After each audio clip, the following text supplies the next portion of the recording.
All righty. All right. Hi, everybody. Happy Earth Day. My name is Laura, and I am moderating this event today. I'm a conservation director serving Southeast Nebraska for the AmeriCorps Common Ground program. The Common Ground program holds educational webinars and events about conservation issues here in Nebraska. We focus on educating the public and preserving the natural legacy here. A couple items before we start. If you have any questions during the presentation, please type those out in the Q&A option or the chat box below, and make sure to direct them at all panelists and attendees. We have a couple different speakers, so if you want to ask either of them specific questions, make sure that you're noting that in the question as you write it down. At the end, pretty much during the question segment, we are going to have a poll pop up on your side of things. It's 3 questions, pretty simple. We just use these to measure our outreach, and it's also used for grant reporting purposes. Today we are joined by Nathan Morgan of the Big Garden and Greg Fripp of Whispering Roots. Each of our speakers today work to use community grown crops as a means for nutrition education. Our first speaker today will be Greg. He focuses on connecting kids to culinary health, and then Nathan will be speaking about community gardens as anchors in their communities. So Greg, whenever you're ready. Great, thank you. Let me start sharing here. Can you see that? Am I sharing it? No, let me try and hit it again. How about now? Great. All right. Well, thank you very much, Laura. My name is Greg Fripp. I'm the founder and CEO of Whispering Roots. We are a 501c3 nonprofit based out of Omaha. We say we grow, we feed, and we educate. Grow healthy food, feed hungry people, and educate the community. And different types of growing, everything from aquaponics, hydroponics, urban agriculture, in urban and rural, and also internationally in places like Madagascar and Haiti. So with the time that I have, I'm going to talk pretty fast. We're going to cover quite a bit of territory. If you have questions, as Laura said, by all means, please let us know. And then the things I'm going to talk about, some things that you'll see is, we say the whispering way of doing things. That's the way that we do things. When we're talking about, gardening and things of that nature, there's so many different ways to do it. There's no one way to do it properly. So you may hear different people talk about different things, but this is the way that we do it. And it works for us and it works for our kids. So, and I'm going to be talking about the children and the children's impact on community gardens and getting them into the flow. And then hopefully that leads right into what Nathan's going to be talking about, an overview of community gardens. So let me get right into it. For us,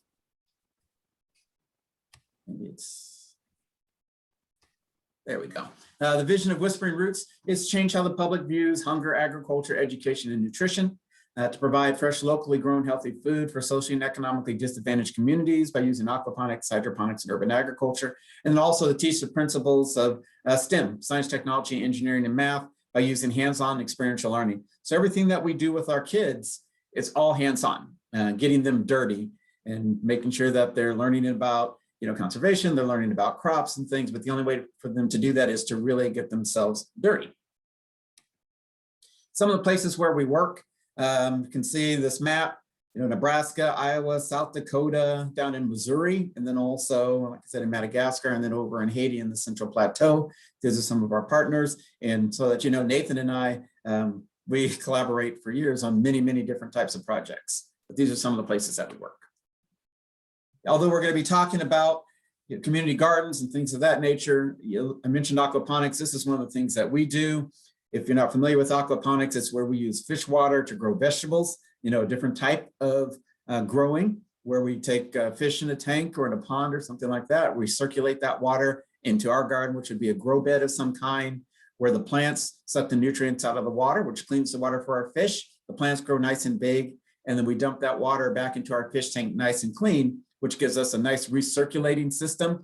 We have kids who do that from a very young age using very simple materials all the way up to people who run aquaponic systems in greenhouses. That's just part of some of the work we do, but we try and connect all the gardening aspects to this and then using this as a base for our technology when we're trying to engage these kids who one day will hopefully run community gardens and things of their own.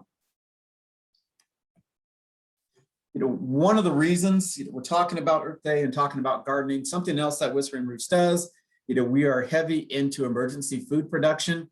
So one of the reasons why gardening is important is, as of last week, during this COVID incident or COVID pandemic, Whispering Roots has distributed about 1.5 million pounds of emergency food. 1.5 million pounds of emergency food going out into these communities. So if we can get more things like community gardens going, we can get more people, everything from our kids to adults growing, some of this food could actually be produced locally, and maybe perhaps we wouldn't have to source so much of it externally, but that's how much we've moved. So I am a strong supporter of community gardens. I'm a strong supporter of agriculture, and hopefully we can get more people engaged. But this is one of the reasons why I think this conversation itself is important. And if we want to get to community gardens, we got to start with kids. This is where we spend a lot of our time. Nathan does this as well. I'm focusing on the children's side, but we both work in this space. But we got to get the kids, right? Because if we get the kids, we get the future.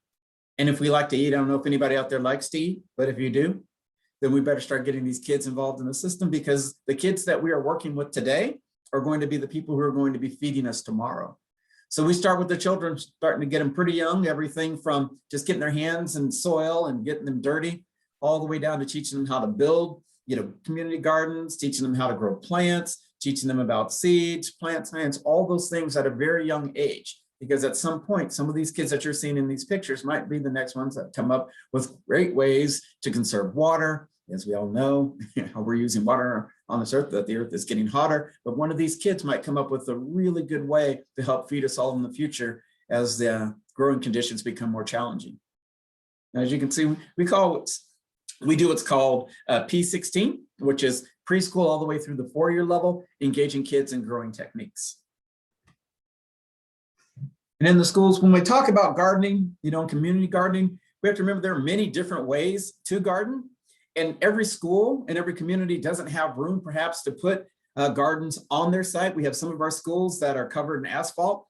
So we have to get really creative in terms of how we engage these kids to get them into the system.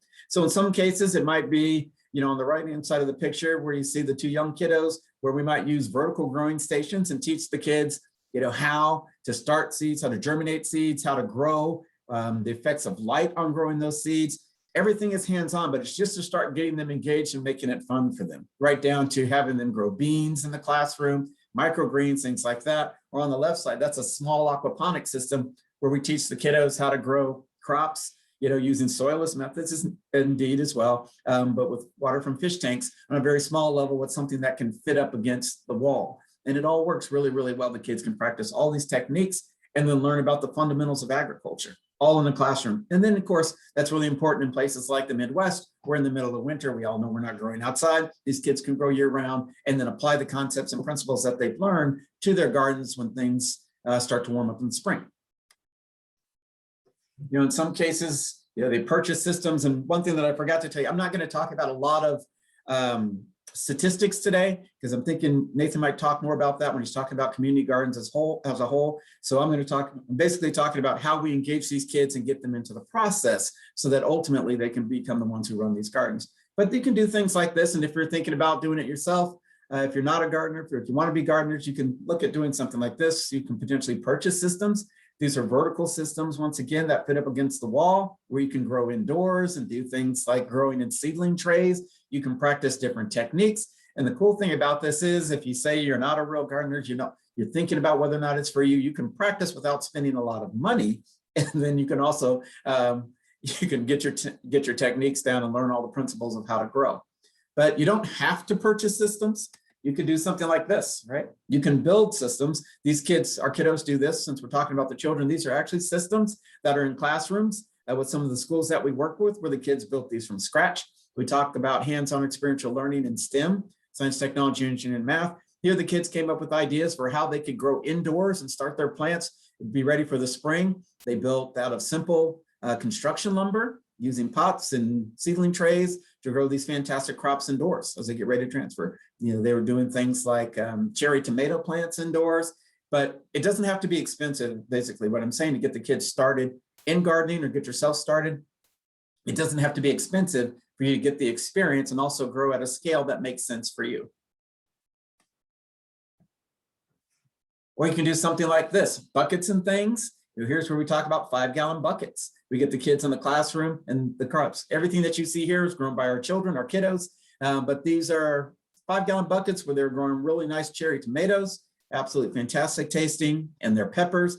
And then some of the trays that they use, 72 cell seedling trays, or up pots, 2.5, 3-inch pots and seedling trays for them to grow indoors and to start learning these techniques using things like coconut husk, potting mix, things of that nature. And it all works really, really well. So when you're working with the children, or if you're people who are thinking about getting kids engaged, don't let anybody tell you that they have to spend a fortune or you have to take up a lot of space. Some of these schools that we work with and the kids that we work with don't have a lot of room, so we tailor it to their needs. 72 cell seedling trays, 5-gallon buckets, some fluorescent lighting, and you're growing.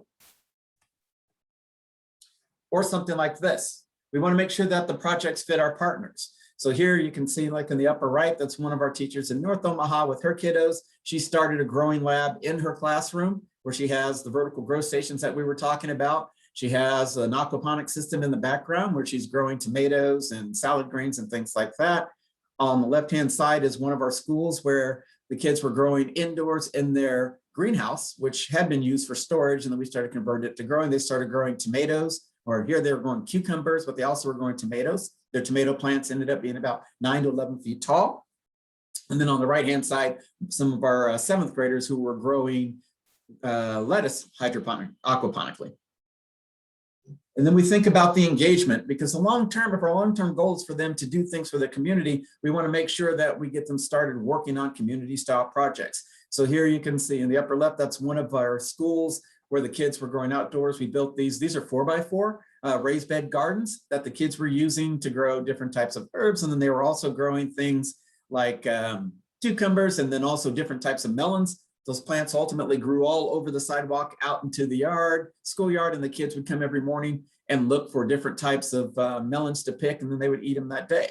And then also within the classroom, teaching kids all the planting techniques, up potting, seed germination on the right-hand side, some of our college students that were learning these techniques, and hopefully then they would come back into the community and work with kids and others, teaching them these same techniques.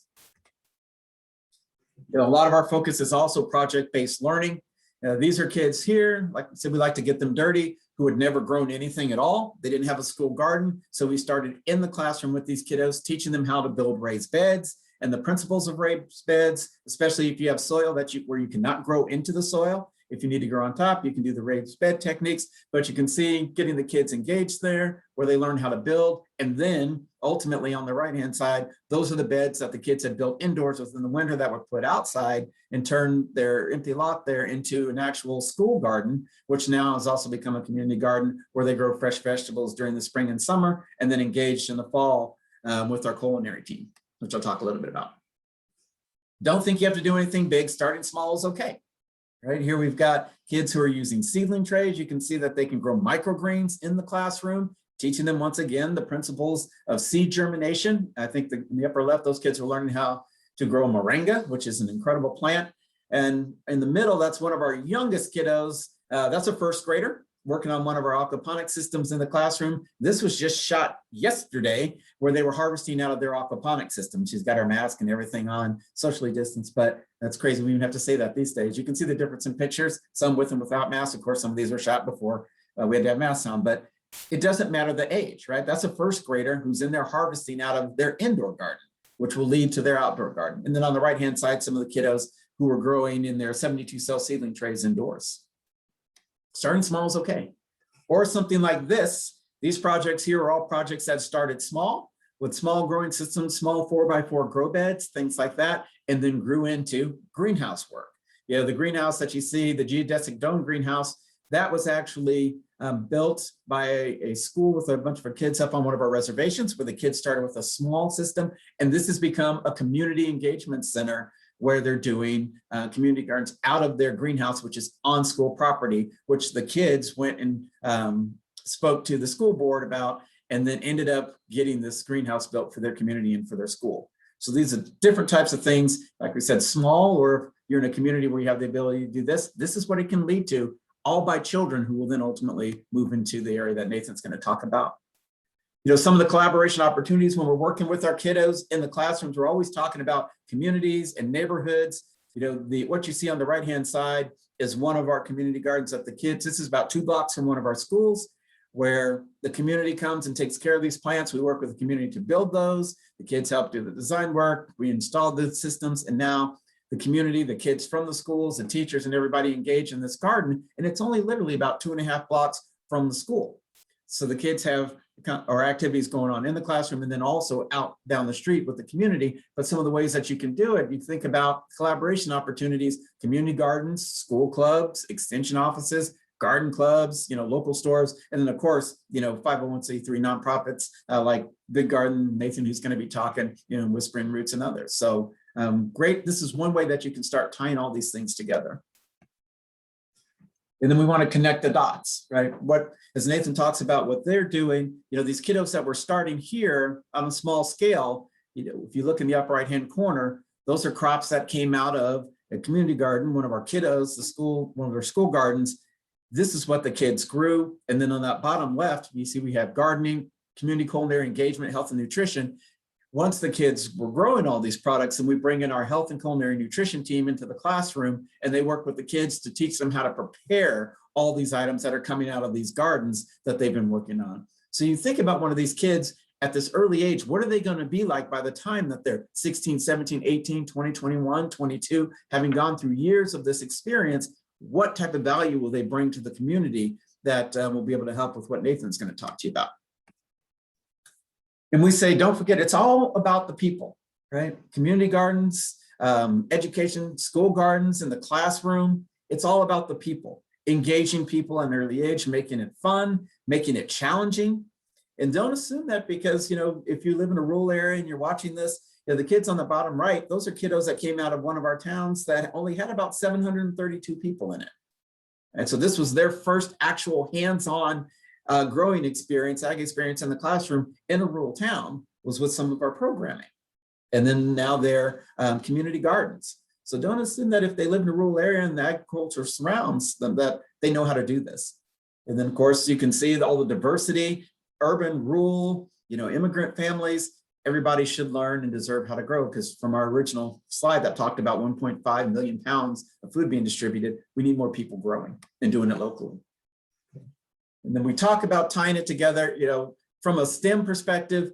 These are some of our kiddos that came from one of our urban schools who knew nothing about growing, who we engaged, and then they ended up competing and winning the Samsung Solve for Tomorrow STEM competition. They won about $55,000 in prizes using gardening and agriculture, and they got to compete, and then they got to go down and compete nationally, and they ended up being one of the top 15 schools in the nation, all using community gardening, agriculture to engage these kids. So it's possible. And what happens if you get it right?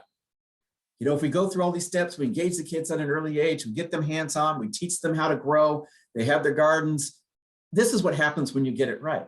Kids eating healthy food, which, you know, we talk about with our nutritionists, our chefs, doing things like this, where healthy, good tasting food is the thing that they want to eat. Don't let people tell you that the kids won't eat it. A lot of them aren't exposed to it. We get them hands-on, and that's the power of what these community gardens can do, not only for the kids, but for the community, is give people access to good, healthy food, and you end up with pictures that look like this. You know, people might be saying, Greg, you're crazy, this stuff's never gonna work. To that I say kindergarten. These are kindergartners who figured out, they sat down and had a meeting to talk about what they wanted to grow. They figured out the growing process. They had kids who were responsible for germination, for taking care of the plants. They figured out what they wanted to eat. And then once they did that, they had kids who were responsible for harvesting the crops and preparing the meal. And then they ended up sitting down and having a classroom meal in kindergarten. So it's possible. So like we said, P16 preschool through the 4-year level, these are the types of things that you can do when you want to engage kids and get them into community gardening. We want to start them early, right? Make it fun, get them dirty, and let them grow into it. We won't get everybody. We don't pretend like we're going to get all the kids, but we'll get some. And those will be the ones who will be able to run the programs that Nathan's going to talk about here in a moment. So that's my bit. I'm Greg Fripp, founder and CEO of Whispering Roots. It's our contact information. Happy to always take questions during Q&A. And I will turn it over to Nathan. Okay.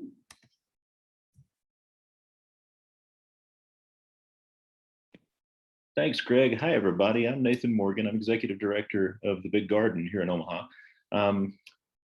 Let me make sure that I can get my screen sharing started. You'd think after a year of this, I would have gotten better at it, but technology is not always my strong suit. Okay.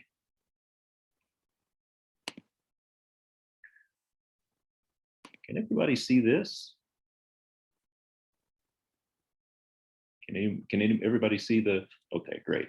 Let me see if I can make it into present mode. Okay, so at the Big Garden, we say we grow healthy food, healthy kids, and healthy communities. And we do that in quite a few different ways that I'll walk you through here. We were founded in 2005 with a goal to grow 12 community gardens in food desert neighborhoods in the Omaha metro.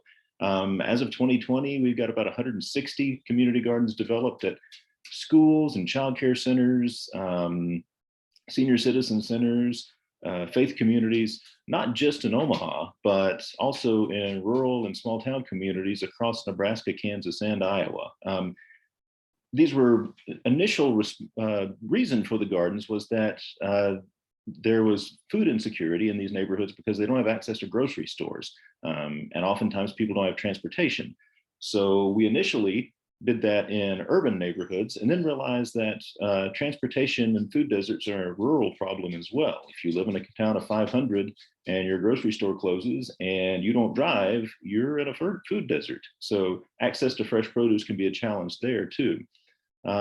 We also realize that just because you build a community garden in a neighborhood doesn't necessarily mean that everybody knows how to grow food. A lot of us are generations away from that. So we developed an educational program, probably about 2013, to teach primarily kids and youth how to do that, but we also teach some adult classes too.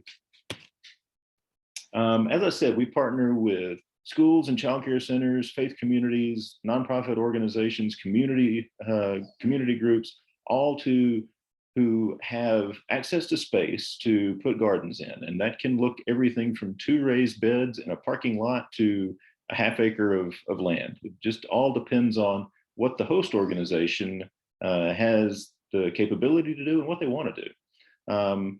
We conduct garden-based education with, these numbers are a little bit old actually, not last summer, 2020 was an anomaly for everybody. But in the summer of 2019, we actually conducted programming with about 950 kids a week at 45 different programming sites across the Omaha metro. That was during the summertime. That was our Grow Your Own program. We also offer farm to school classes at elementary schools at 5 different locations, elementary schools and OPS. And our garden to table program reaches about 100 kids a week at the middle school level. So we're everything from preschoolers all the way up to the middle school level. We believe that healthy food starts with healthy soil. And in Omaha, at least, that's not as easy to get access to as you would believe. Lead contamination is a huge issue in Omaha. We've been an Omaha lead Superfund site. Some 27 square miles of the city in the eastern portion of the city has been contaminated with lead. Many of them, those spaces have been remediated, some haven't. And that was all because there was a lead smelting plant for 125 years down along the riverfront that the fallout from that led to the soil being contaminated. Well, kids and lead don't mix. We all know that. There's huge issues. So what we do is we build, as you see here, raised bed gardens. Greg talked a little bit about that as well. We're an assembly line of raised bed gardening right now. I've been, and a couple of our other staff put in 3 raised bed gardens today, probably about 25 raised beds built. My back hurts a little bit. But what we do is we have a 2-acre urban agriculture campus in North Omaha with a greenhouse and a barn and office space. We build the raised beds there and deliver them to the programming site. And then we fill them with a combination of compost and topsoil. We partner with an organization called Hillside Solutions. We buy tons of the mixture every year. This way, the kids have access to healthy soil. They're not getting their hands in, they're not absorbing lead from the existing soil, and we just sort of take the lead out of the equation. And they get to grow really wonderful plants, as you'll see. We grow all of those in our greenhouse. We also teach kids about what makes healthy soil. We also teach a lot of classes on composting and vermicomposting as well. So the kids can use kitchen scraps, leaves, whatever is available, and we add worms to the mixture, and then you have vermicompost. And let me tell you, when you have a bunch of first graders and you bring out the vermicomposting kit and they start chasing one another with worms, it's a fun time for everybody, let me tell you. So for us, healthy food means no chemicals. I know we're a big ag state, but for us, organic heirloom vegetable production is our focus. That's how we do our business. We don't use any chemical fertilizers, pesticides, or herbicides. Everything is organic. We're not certified organic. We hope to get that at some point, but we don't use any chemicals on our campus or any of the gardens where we do programming. We feel like that's one more way that we can make sure that the food that we're providing to these kiddos is as healthy as it can be. So healthy food means that it's grown locally. We're big proponents of local agriculture, as Greg is and others. There was a study done out of the Leopold Center at Iowa State University. This has been several years ago now. They measured 16 different kinds of locally grown produce, and the average distance that it traveled was 56 miles. They measured the exact same types of produce that were from conventional sources, and the average distance was 1,494 miles. When we think about the energy usage necessary, the carbon impact, the carbon footprint of that kind of distance that food has to travel, agriculture is having an inordinate impact on greenhouse gas emissions. We like to think that we're a little bit of a part of the solution to that by encouraging more and more people to grow locally. So healthy food equals healthy kids. Greg talked about this. The pictures that Greg's used of the kids eating the produce that they've grown. Our outcomes are showing the very same thing. We survey the kiddos that are in our class programming each semester, and we ask them at the start of the semester, do you eat anything, any locally grown vegetables? Do you eat fresh produce at home? And a lot of the kids we work with, the answer is seldom to never. After our programming, those numbers go up. More kids are saying they eat fresh produce, they eat it more often. So we're beginning to move the dial a little bit on these kids' nutrition, and that means we've got a less likelihood of childhood obesity, we've got better nutrition, and we've got a fighting chance of moving the dial on so many of the longer term health outcomes that affect so many kids' lives, especially kids in poverty. So also, healthy food, healthy kids, but healthy communities is something I want to focus on too. These are all pictures of different places where we have gardens. And you'll notice that there's different ages, there's different ethnicities. Community gardening it breaks down a lot of the barriers that our society has that we have between one another. When you're outside and it's 95 degrees and you're pulling weeds out of your garden and leaning on a hoe because you're trying to cool off, you don't have time to be disgruntled about anything in your neighborhood, especially when somebody comes over and starts helping you. And that person may not look like you. It's a way of breaking down so many of the divisions that we see in our society now. So neighbors meet one another. Like I said, growing food together breaks down a lot of those barriers. And studies show that neighborhoods where there are community gardens, they are perceived as safer by the neighbors. They're perceived as more attractive and welcoming by neighbors. Property values tend to go up in the properties right around the garden. And it's just an opportunity for neighborhoods to come together. We get requests from dozens of organizations every year to start community gardens, more than we can actually help get them started. And the conversations I always have are, I tell people, go to the space where your garden is going to be and do a 360 all the way around. Every house you see, every business you see, go knock on the door and introduce yourself. Tell them what you're going to be doing. Ask them to be a part of the garden. Invite them in to adopt a garden bed if they want. If they don't want that, ask them if they'd like to share some of the produce. And also ask them to keep a set of eyes on the garden. Many times communities and neighborhoods begin to adopt these as common spaces where everyone is welcome. For years, we have had a garden at a really busy intersection in Omaha. You know the area, it's 25th and Leavenworth Streets. When I first started at the Big Garden many years ago now, I pulled up in the Big Garden pickup truck and I was out waiting for some of the kids to come out. It's a childcare center, waiting for some of the kids to come out. I was gonna teach a gardening class.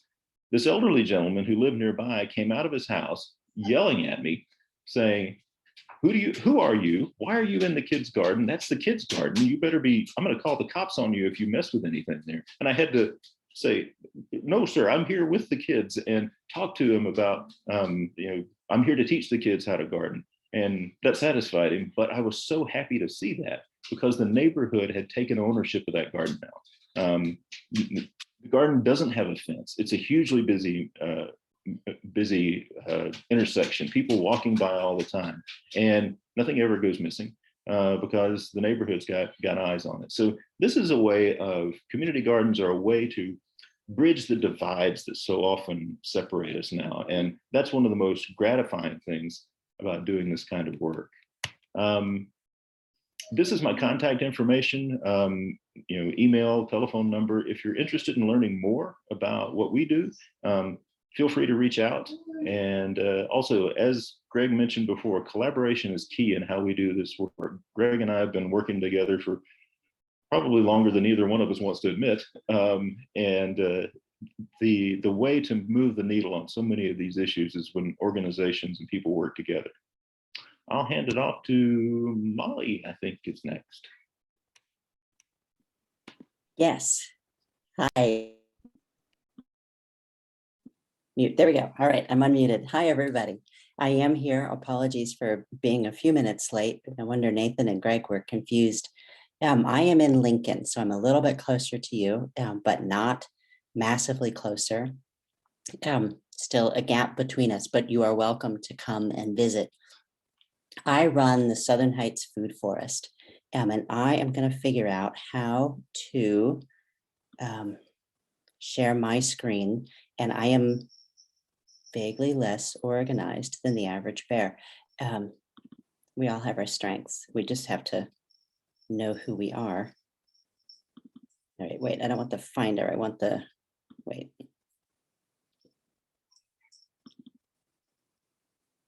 What I want is the photos that are in the finder to be showing up. My apologies. There's Conserve Nebraska. There's a shot of the food forest, and then I can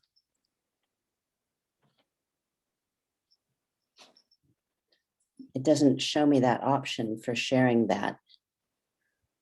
I will give it one more try here. Okay, now it's showing up in preview, maybe because I didn't have the preview out before. So I run the Southern Heights Food Forest, and this is a picture from 2-3 years ago. But this is the food forest, and you think to yourself, where's the forest? Okay, so a food forest is more about gardening like a forest than it is gardening in a forest. Although we are growing a forest, and those trees are just small over there. If you look over where the cursor is, those are some small trees, and I'll show you later, those trees are a whole lot bigger. So lesson one for me, I kind of know it beforehand, but that this was really wonderful in bringing it home. And I will share this wisdom with you so that you don't have to learn it the hard way. Work slowly. Progress accumulates over time. Start small and just build. Most people out there are going to over anticipate what they can do in 1 year and underappreciate what they can accomplish in 5 years. So this picture is probably about year 4 on this site. Now take a look around at this picture. You're thinking there's no forest there, but if I told you that this was a plain mowed field 4 years earlier, you would think, well, wow, actually there's a lot of plants there now that I know that there was nothing there before. Let me drive home the nothing idea. Now, if I bring that up, does it share? It doesn't share. Here's the part where you find this tiring. This is the site in 2007, plain mowed field. There's nothing there. Sorry, have to do this the hard way. Here we are in 2012. And here's the site. There's a couple of community gardens on site. And these are community gardens through Lincoln's community crops program here in town, which is our equivalent of the big garden in some ways. And this is a community garden site. And what happened was that one of the women who worked at Community Crops and one of the women who worked at Dimensions Education, which does outdoor classrooms all over the country, got together and they were talking, and what would it look like? What would an excellent community garden look like? How would you really use a garden to build community, to create a space where everybody wanted to be and just go hang out? And so they had this idea and they went looking for land. And they said, wait a minute, we have this one tiny little community garden, but there's a whole big field around it. Maybe we could use the rest of that field there. And by golly, that's exactly what they did. Let me get the next picture up. I'll skip forward 2016. So, okay, so wait, I'm going to start you with 2014. And I have to go to, this is not, am I even still on the call? Stop share. There we go. Okay. So here's 2014. You can see that the garden plot is bigger. We've got some test agriculture. The whole thing's moved over. See the scruffy bit that was the old site? So the whole thing has like been scooted over a bit in there. That's the first batch of work.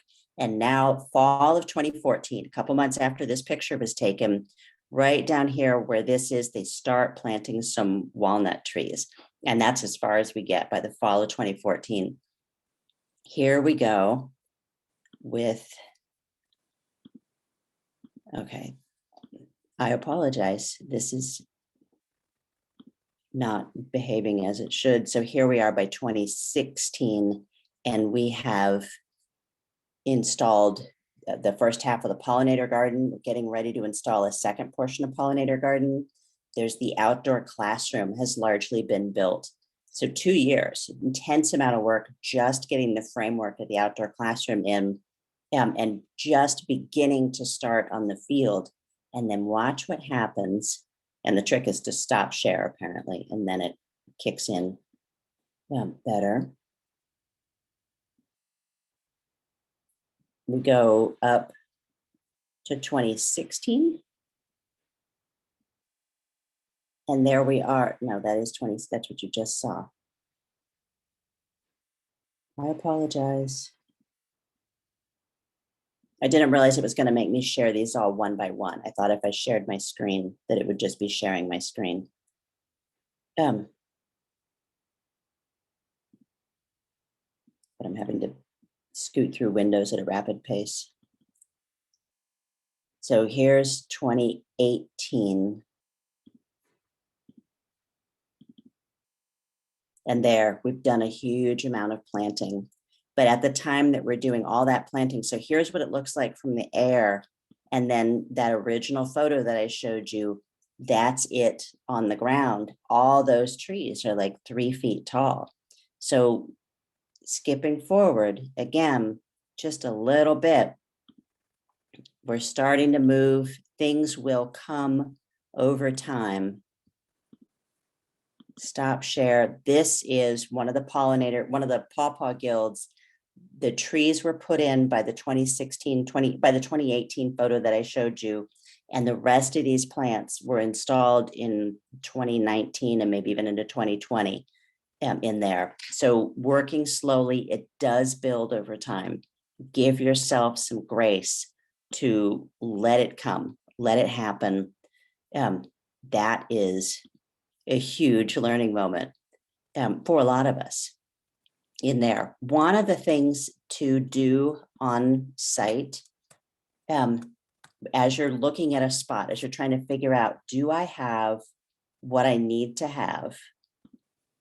I'm trying to get another, there we go. Aha, I've just learned a trick. Okay, so one of the things you need to look at when you're looking at a site and you're looking at a garden is figuring out, and a garden, I should back up and say the crucial difference between the big garden and Whispering Roots and what we're doing at the Food Forest is that we are predicated in the idea of an ecology, that this is, we had been doing, we live in one place and we grow our food in a second place, and then we go visit nature in a third place. And then we go to school in a fourth place, and there's these 4 different places where we're going. And the answer is smush it all together, because we got to have our agriculture that's still functioning for an ecology. Our neighborhoods have to be functioning like an ecology. Our neighborhoods have to be functioning like an agriculture. Our schools have to be growing foods that it's so expensive to grow tender little fruits and try to ship them to somebody. But if we could grow them right there at the school, then the kids could just eat them and have these micronutrients in their body and trot off to class really well nourished. We used to have a hunger issue in this country that was purely caloric. And the majority hunger issue now is not calories at all. It's a micronutrient deficiency. So this micronutrient deficiency shows up as people not having enough different flavors, enough different colors of fruits and vegetables. And that's where all the little nutrition is. It turns out the thing that makes the carrot colorful, and the thing that makes the broccoli colorful is the vitamin that's in it. That is the piece that you're aiming for. So you can look through your diet and you can say, I guess strawberries were red, so I had some red. The carrot was orange, I had some orange. I had a yellow bell pepper, that was good. I haven't had anything green. How about spinach, right? So you kind of think your way through a little bit of biodiversity in your diet and actually get all the nutrients that you want right in there.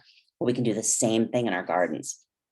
Here we are looking at either radish or broccoli leaves. They're closely related. These are flowers right here. Now, edible flowers, very tasty. It turns out, actually, I like to eat all the other parts of the radish much more than I like the radish itself.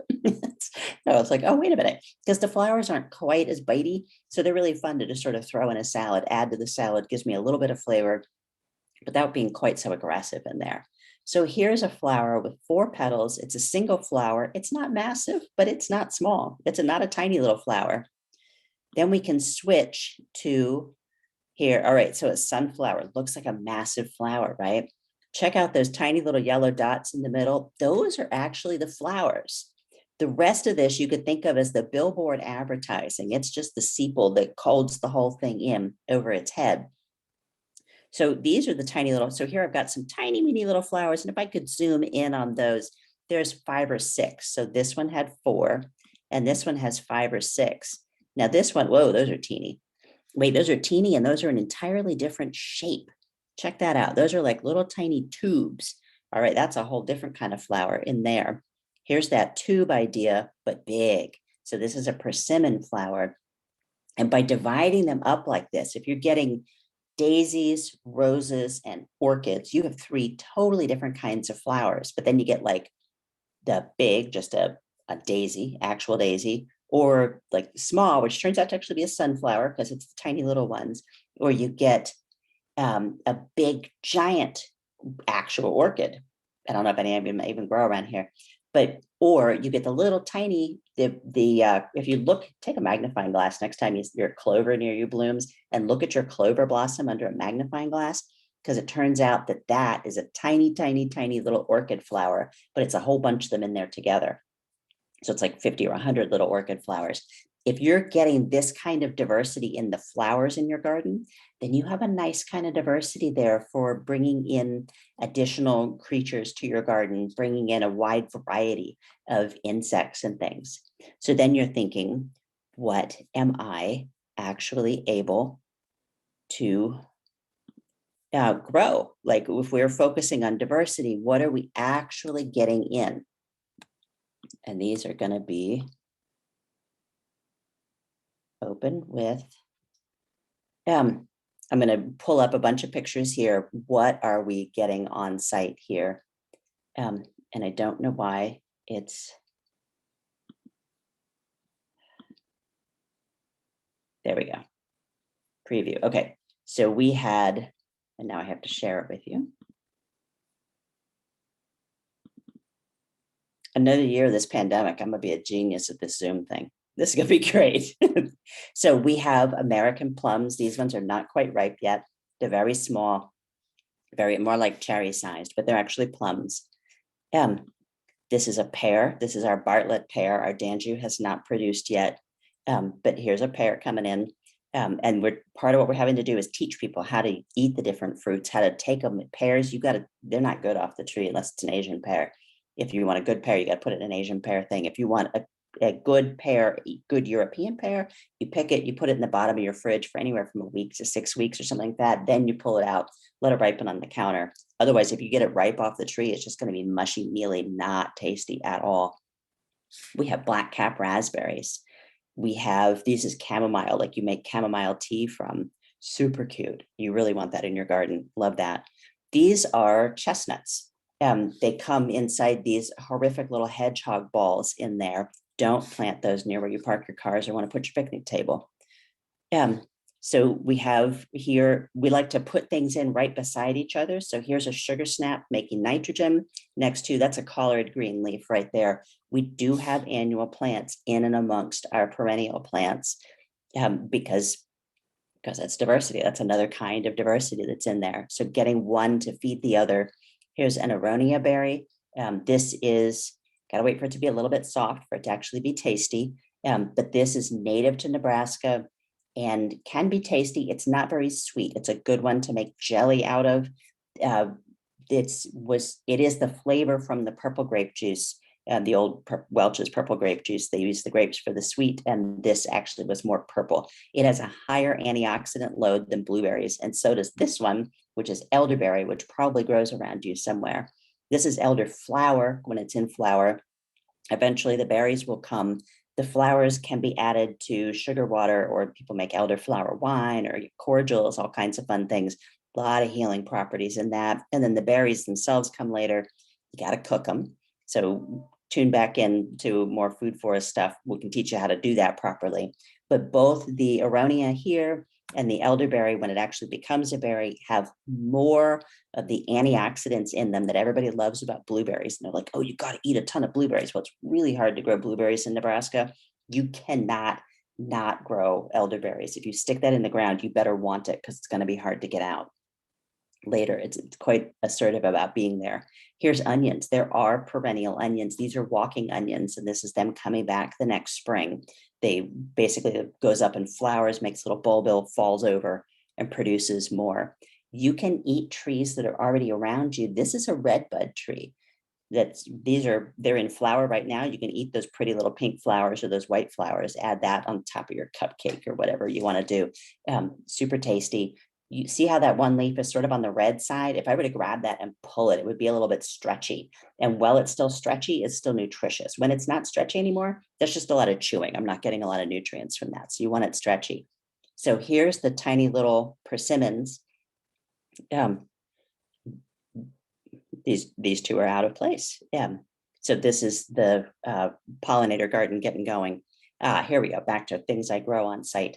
So here's strawberries. And the fun thing about strawberries is not only can you grow strawberries, you can grow friends. Because look, here's a strawberry coming in and it's got roots right there at the bottom.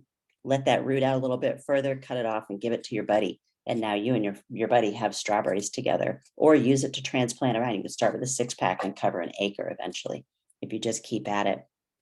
This is mountain mint. It doesn't look like the other mints, but it smells great. and the pollinators adore it. Dandelions are edible, cherries, blackberries, currants, July. We have a July fruit that are around here. If anybody's got pine trees near you, they won't be happy with you planting these, and vice versa. But we don't have any pine trees nearby. These are cherries. We're used to the tree cherries that stick off on a little stem off the tree. And this is cherry. You just come right up against the stem there. It's a shrub cherry, so it never gets tall like a tree. It always stays small, and there's a big shrub form, taller than me, but still it's a shrub, big ball of stuff. And we have diversity, this is a meadow that we have given over to flowers, and all kinds of wonderful things happening. There's a learning curve. Half of what you're going to learn when you're gardening is that you're going to do it wrong first, and you're going to learn because you got it wrong. And this is a picture of a tree branch broken because there were so many peaches on it. So I learned better how to thin peaches. That's not thin enough. Oops. That's how we learn. That's how we do stuff. So if you're willing to get things wrong, you will eventually get it right. Just like every baby out there who learned to walk, learned to feed themselves with a spoon. Here's cherry tomatoes and eggplants. Here's a fun one. Got them wrong. Check out these tomatoes, those sad little things. Oh my word. And then these ones with the fat little leaves, they were planted on the same day at the same time. They're not even all that far apart. What we learned from that, this was just feedback.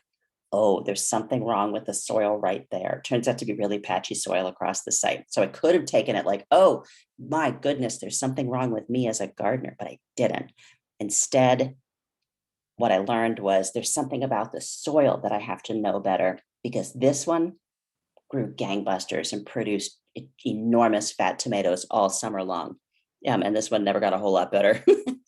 So just going through, these are service berries, also native to North America, zucchini, lead plant. This is a native one. It's growing in the prairies around. At this stage, when it's got these pale green leaves, you can take home a little, one or two of these leaf things here, like about, cut it off right there, take home that little bit, boil it in a pot of water for about 15, 20 minutes. It's a delicious tea, absolutely delicious. That purple flower spike that I showed you earlier was the flower spike of the lead plant. Here's one of those peaches coming there. Here's a persimmon. So it's a little bit out of focus, apologies.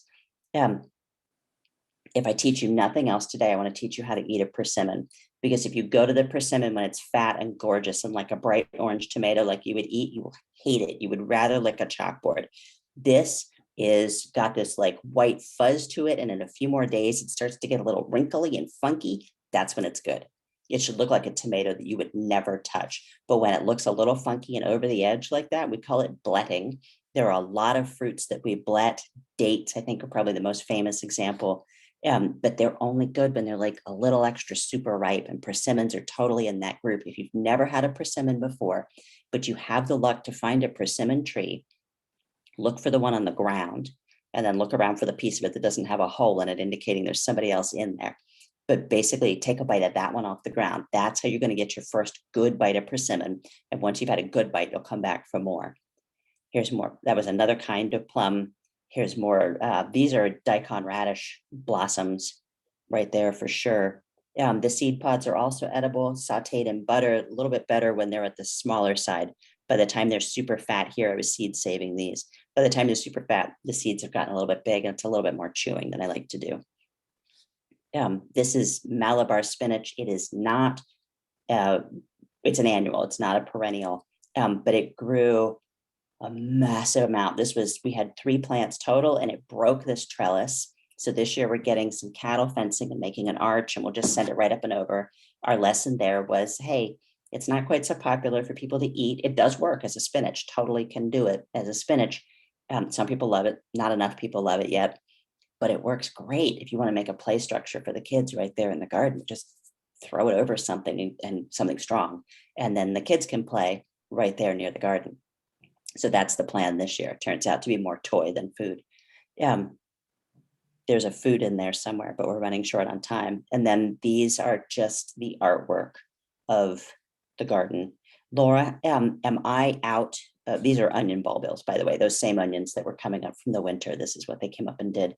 And that's why they grow again. Those fall over and root, this little piece up here. Am I out of time? Am I? We're running low, yeah. We're There running haven't been low? any, Okay. if anybody has any questions, please put it in the chat box or the question and answer. You can keep going for a couple minutes if you want to, Molly. Okay, I was just gonna show a few pictures of kids on site. Oh, and of other beings on site. I can load, hang on. Ugh. One quick sec, fussing with the computer, which is of course. So this is gonna be non-adults. Okay, so we make mistakes. So here's these adorable little baby rabbits. They're sitting in one of my raised beds. So it turns out eventually you probably will want to put like a 1/4-inch mesh underneath your raised beds if you're really invested in letting wildlife into an area. Wildlife will come, and they will sometimes come where you don't want them. But you don't have to be in charge of everything because, oh wait, you Your can't screen see is that. Wait, you want to see that too? There we go. Okay, so cute little baby bunnies, right? In my raised bed. No. So we're working on it. Like I said, you're going to make mistakes. You're going to do all that fun stuff, but you don't have to be in charge of everything. This is a bagworm egg sac. I don't want to be in charge of bagworms. The birds have discovered the bagworms. They take care of it for me. So I have hired out that job. I don't never see bagworm damage on site. I see these every winter.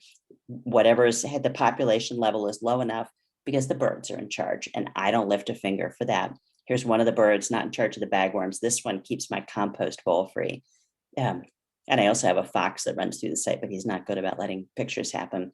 We have musical instruments. Feel free to have your garden spaces be complex spaces, picnic grounds, digging stuff, musical instruments, art tables. Here's kids doing an art project. They're making little paper bag puppets in there, just playing with things. Kids sitting in the shade reading. Like, how many times does a kid have a chance to just sit quietly and read? And that should be part, because we're growing gardeners as much, and we're growing people, we're growing real like complex adults as much as we're growing good food for them. And the kids, of course, can be involved in the harvesting. So here's kids digging up some of the garlic bulbs, checking them out, wanting to see what's going on and how does this work. There's each of them got to take home a head of garlic. And they were like, oh, hey, that's new. And then we, of course, are bringing in pollinators all over the place in there. This is a lamb's ear blooming. And these are milkweeds, which are tasty, also wild near you, and a dozen different ways to eat these, depending on which part of their life cycle they're on. So these are just different critters on the site. And I will leave it at that. I guess I'm hoping I'm giving you permission to just do it and be wrong and mess up and do it again and just learn, just keep plugging away, because you will never get good at what you are not willing to be bad at first. So if you say to yourself, like, I'm a terrible gardener, I'm thinking, awesome, start there. Go be a terrible gardener. Just be a terrible gardener slowly so that you're not overwhelming yourself. Just don't be an overwhelmed gardener. That's the thing. And if you don't overwhelm yourself, you'll keep going. Awesome. All right. Thank you all three of you. I am launching a poll for all of the viewers right now. If you wouldn't mind filling that out, it just helps us figure out for grant writing purposes so we can continue doing events like these. And then if you guys have any questions, please post that in the chat box or in the Q&A. I do have one. So if somebody is wanting to start a community garden, what are some things and resources that they should start with? That can be to anybody. So whoever wants to go first. Well, I'll take a stab at that one. If you reach out to us at the Big Garden, we can link you up to a community garden development guide that we worked with the Douglas County Health Department to develop several years ago. I can't think of, it's on their website, but I don't have the direct link accessible to me right now, but feel free to email me and I can give you that link. It goes into great detail on how to set up a community garden, what some of the best practices are, those sorts of things.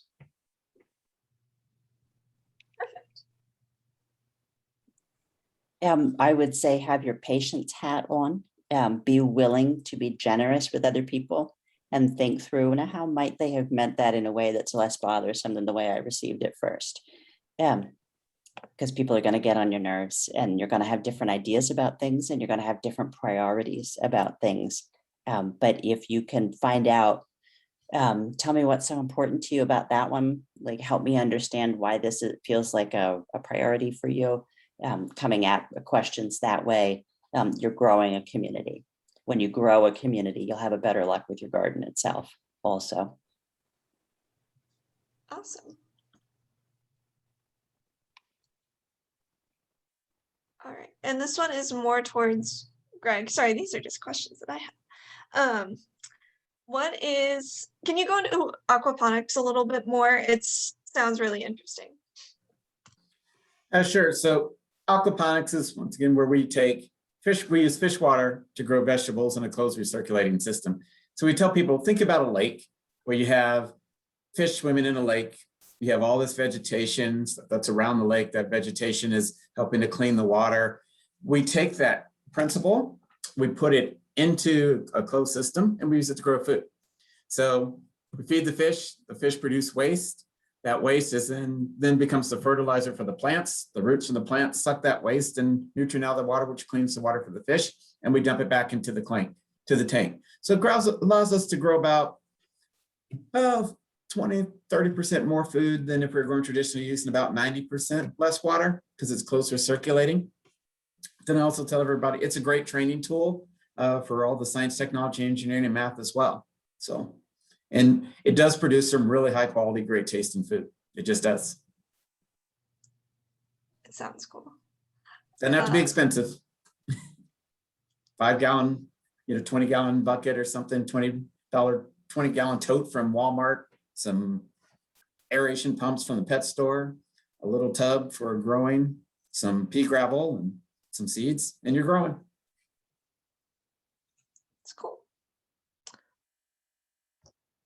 All right, so that looks like all the questions that we have. They do also, there's quite a few people in the chat box saying that this was a wonderful program, lots of good ideas, and thank you for being here.